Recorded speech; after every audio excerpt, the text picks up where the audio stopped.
Ehurreji yatandikira izoba hirwaro rya Kasambya omu Lyantonde kandi abazaire bayihanangirizibwa ko abaana babo okusirikwa. Hagira umwana we wasigarayo kugira wasigarayo mutugambire twina abatukora umuntu bayinenkiriza etakunda kose mbazi bajyango bo bari mu iguru kandi bakiriya hansi kandi biboneye jango cyo ko hansi nahigukira koma kandi ngo byakishara uheze kishayi ntabwo cyo muri abana banyu babageme aho kubo mbazo tugune shonga nanyi bakanjema so twenda kandi tugireke kandi twende enforcement ninga kusatwa kwati olwayo tugudde mu butongole okugema abaana polio y'okubiri ngenda kusaba abazadde wali abazadde abakweka abaana obutabagema singa tebatugema osanga naffe singa tetuli wano.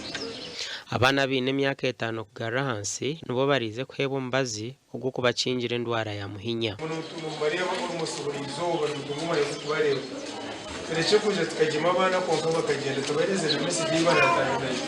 Baleta abaana babageme eddagala ddamu abageme polio owokubiri sajja twesula ennyo gwanagamba naye baleeta abaana babageme baleme kusuulira abakazi okuvunaanyizibwa. Omurango ogu nigushagikwa ekitongole kya Rotary na disitulikiti ya Lyantonde. Gashakwa Sandeke William.